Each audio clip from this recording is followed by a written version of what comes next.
मैं आप सब लोगों का अपने एजुकेशनल चैनल पे हार्दिक अभिनंदन करता हूं। फ्रेंड्स, आज के इस वीडियो का टॉपिक है कि किसी भी बोर्ड परीक्षा में, खास करके बिहार बोर्ड परीक्षा के 10वीं की परीक्षा में हम लोग 400 से ज़्यादा अंक कैसे ला सकते हैं। हम लोगों का आज का पूरा जो टॉपिक होगा वो इसी एक विषय पे बंधा हुआ होगा कि हम लोग किस प्रकार से बिहार बोर्ड की परीक्षा में 400 या उससे अधिक मार्क्स किस प्रकार से हासिल कर सकते हैं।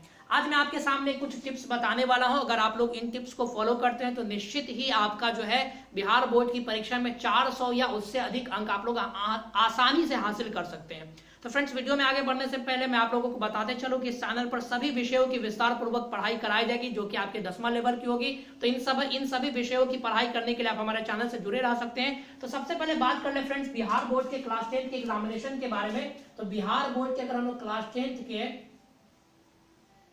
10th एग्जाम की अगर बात करें, बिहार 10th एग्जाम की बात करें, तो इसमें मुख्य रूप से 600 अंकों का एग्जाम होता है, जिसमें से 100 अंक जो होते हैं, 100 अंक जो आपके होते हैं वो इंग्लिश के होते हैं, जिसका मार्क्स जो है आपके फाइनल मार्क्स में ऐड नहीं किया जाता है। 500 अंक के ही हिसाब से आपका 500 अंक के ही हिसाब से आपका जो है एग्जाम में नंबर तय होता है कि आप लोगों को कितना मार्क्स लाएगा, कौन कौन बच्चा टॉप करता है या किस प्रकार से उसकी नंबर होती है। तो हमारा टारगेट सिर्फ होगा 500 अंकों में हम लोग किस प्रकार से 400 प्लस स्कोर करें, यानी 400। अगर आप लोग इन टिप्स को फॉलो करते हैं तो आप लोग निश्चित ही 430 प्लस से ज्यादा अंक स्कोर कर सकते हैं। मैं अपने बारे में आप लोगों को बताते चलूं कि मैंने भी जो है इन सारे टिप्स को फॉलो किया था और बिहार बोर्ड की परीक्षा में 400 से अधिक अंक को हासिल किया था। तो आप लोग मुझ पर जो है ट्रस्ट कर सकते हैं और इन टिप्स को फॉलो कर सकते हैं। तो सबसे पहले बात कर ले, सबसे पहला जो आप लोगों को टिप्स जो फॉलो करना है वो मैं आप लोगों को बताते चलूं। सबसे पहला जो टिप आप लोग फॉलो कीजिएगा वो मैं इसको थोड़ा सा इरेज करके बता देता हूं कि आपको कौन सा टिप सबसे पहले फॉलो करना है और सबसे पहले क्या करना है। सबसे पहले आपको सभी विषय के बारे में, सभी विषय को समझें। सबसे महत्वपूर्ण बात जो हो जाता है वो किसी भी टॉपिक को समझने का होता है। अगर आप लोग किसी भी एग्जाम में, चाहे वो बोर्ड का एग्जाम हो या अथवा किसी भी कॉम्पिटिटिव एग्जाम हो, तो उसमें क्या करना होगा, जो भी संबंधित विषय है उसके बारे में आपको विस्तार पूर्वक जानकारी होनी चाहिए। अगर आपको विस्तार पूर्वक जानकारी नहीं होगी तो आप लोग किसी भी प्रकार से अच्छा अंक स्कोर करने का आप लोग सिर्फ ख्वाब ही देख सकते हैं, उसको आप लोग हकीकत या उसको आप मतलब वास्तविकता में तब्दील नहीं कर सकते। सबसे पहले आपको विषय की समझ होनी चाहिए, यानी कौन सा विषय हमसे क्या डिमांड कर रहा है। फॉर एग्जाम्पल अगर हम लोग गणित की ही बात कर ले तो गणित विषय हमसे क्या डिमांड करता है। उसके बाद अगर हम लोग आर्ट्स विषय की ही बात कर ले तो आर्ट्स विषय हमसे क्या डिमांड करता है। अब इसकी जानकारी आपको कहां से मिलेगी, यदि एक सवाल आता है कि हमको विषय की समझ कहां से होगी, तो इसके लिए आप लोग क्वेश्चन बैंक का सहारा ले सकते हैं। इसके लिए आप लोग क्वेश्चन बैंक का सहारा ले सकते हैं, जिसमें तकरीबन 20 से अधिक वर्षों के क्वेश्चंस को संकलित किया जाता है। सभी बोर्ड परीक्षाओं में जो क्वेश्चन पूछे जाते हैं बिहार बोर्ड में, चाहे वो मैथ्स का अगर आप क्वेश्चन बैंक की बात करें, चाहे आप जो है इंग्लिश की क्वेश्चन बैंक की बात कर ले, चाहे आप सोशल साइंस की, चाहे आप बात करें तो साइंस के क्वेश्चन बैंक की, इसमें सभी विषयों के प्रत्येक विषय से या प्रत्येक टॉपिक से या प्रत्येक साल जो भी सवाल पूछे जाते हैं उसका आप लोगों को एक सीमा पता चल जाता है कि किस किस टॉपिक से सवाल पूछे जा रहे हैं। तो आप लोग तैयारी के विषय में उन सभी टॉपिक्स पर विस्तार पूर्वक पढ़ाई कर सकते हैं या इन सभी क्वेश्चन की प्रैक्टिस से आप लोग जो है अपने विषय को स्ट्रॉन्ग कर सकते हैं।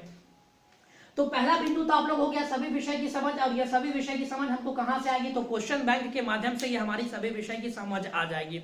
उसके बाद दूसरा जो सबसे महत्वपूर्ण हो जाता है वो दूसरा सबसे महत्वपूर्ण जो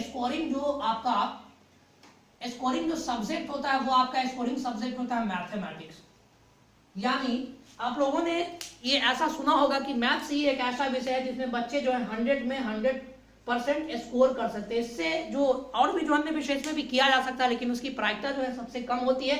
लेकिन मैथ्स सब्जेक्ट में 100% आप अगर कोई बच्चा, बहुत सारे बच्चों का आपने सुना होगा कि 100 में से 100 बच्चे भी स्कोर किया। मैंने खुद भी जो है मैथ्स में 95 प्लस स्कोर किया था। तो आप लोग अगर मैथ्स पे अगर आप लोग फोकस करते हैं, मैथ्स पे अगर आप लोग कमांड करते हैं, तो आप लोग जो है बिहार बोर्ड की परीक्षा में 430 प्लस से ज्यादा अंक स्कोर कर सकते हैं। तो आप लोगों को मैथ्स को इसको स्ट्रॉन्ग करना होगा। अब ये मैथ्स कैसे स्ट्रॉन्ग होगा, तो उसके लिए इसकी परेशानी या इसकी चिंता आप लोग हम पर छोड़ दीजिए। हमारे जो वीडियो लेक्चर्स है उसको आप लोग पूरे तरीके से अटेंड कर सकते हैं। उसको अटेंड करने के साथ साथ आप क्या होगा कि आपका खुद ब खुद डे बाय डे आपका मैथ्स इंक्रीज हो जाएगा। और जो भी जो आप कह सकते हैं कि जो भी उससे संबंधित जो समस्याएं होंगी वो आपको टेलीग्राम चैनल या आप कह सकते हैं व्हाट्सएप लिंक के या व्हाट्सएप ग्रुप के माध्यम से प्रोवाइड करवा दिया गया, जिस पर आप लोग प्रैक्टिस के माध्यम से अपने मैथ्स को स्ट्रॉन्ग कर सकते हैं। तीसरा जो सबसे महत्वपूर्ण बात आता है वो आता है प्रॉपर नोट्स बनाना। यानी अगर आप लोग सारे चीजों को पढ़ लेते हैं लेकिन आप लोगों ने प्रॉपर नोट्स नहीं बनाया है, उसको रिवाइज नहीं किया है, प्रॉपर नोट्स बनाना और इसको रिवाइज करना। अगर आप लोगों ने प्रॉपर नोट्स बना लिया और इसको रिवाइज नहीं किया तो आपका सारा पढ़ा हुआ जीरो के इक्वल हो जाएगा। तो प्रॉपर नोट्स बनाइए किसी भी विषय का या किसी भी टॉपिक का, चाहे वो गणित हो, चाहे वो साइंस हो, चाहे वो सामाजिक विज्ञान हो, प्रॉपर नोट्स बनाइए और उसको समय समय पर रिवाइज कीजिए। इसके लिए मैं भी एक शेड्यूल अगले वीडियोस में हम लोग लेकर के आने वाले हैं कि किस प्रकार से आप लोग कितने स्टडी टाइम टेबल्स आप लोगों को फॉलो करने होंगे ताकि आप बिहार बोर्ड में अच्छा से अच्छा स्कोर कर सके। उस पर भी एक वीडियो आने वाला है, तो उन सभी वीडियोस को देखने के लिए आप हमारे चैनल से जुड़े रह सकते हैं। तो प्रॉपर नोट्स बनाना है और उसको रिवाइज करना है। उसके बाद देखिए फ्रेंड्स, जैसा कि आप सबको मालूम है कि बिहार बोर्ड में जो है धीरे धीरे ऑब्जेक्टिव प्रश्न का जो संख्या जो है वो बढ़ता चला जा रहा है। यहाँ पर आप देख सकते हैं चाहे कोई भी विषय हो, सब विषय में 50% जो है ऑब्जेक्टिव क्वेश्चंस पूछे जाते हैं। और ये ऑब्जेक्टिव क्वेश्चंस जो होते हैं इनका थोड़ा सा लेवल जो होता है वो सब्जेक्टिव क्वेश्चंस के मुकाबले थोड़ा सा अगर कहिए तो थोड़ा सा अच्छा लेवल का ये क्वेश्चंस पूछा जाता है। तो सब्जेक्टिव क्वेश्चंस पर आप लोग कमांड कीजिए। अब ये सब्जेक्टिव क्वेश्चंस पर कमांड कैसे होगा, तो इसके लिए भी आप लोग हमारे चैनल से जुड़े रह सकते हैं। प्रत्येक टॉपिक से, चाहे वो मैथ्स की अगर बात कर ले, चाहे वो साइंस की अगर बात कर ले, चाहे वो अगर हम लोग सोशल साइंस की बात कर ले, सभी विषयों में जो है आप कह सकते हैं कि प्रत्येक जो है आप कह सकते हैं कि प्रत्येक जो टॉपिक होगा या प्रत्येक जो चैप्टर होगा उससे संबंधित जो ऑब्जेक्टिव क्वेश्चंस आएंगे उसको मैं आप लोगों को पीडीएफ के माध्यम से या क्लास नोट्स के माध्यम से आप लोगों को प्रोवाइड करवा दूंगा। तो उसके बाद अगर बात कर ले, सबसे महत्वपूर्ण जो बात आता है वो है सही टाइम टेबल का।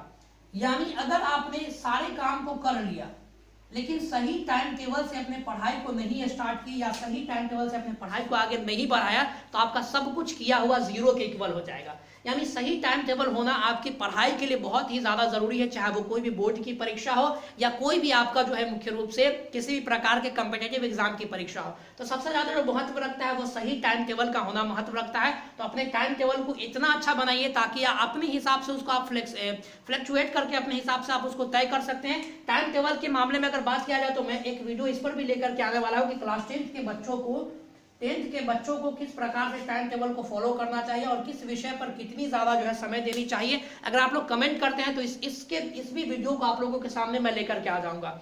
तो फ्रेंड्स, ये थे कुछ की पॉइंट्स या ये थे कुछ की बिंदु जिसके माध्यम से मैंने आप लोगों को बताने की कोशिश की कि अगर आप लोग 400 से ज्यादा स्कोर करना चाहते हैं तो इन सब बातों को फॉलो करें।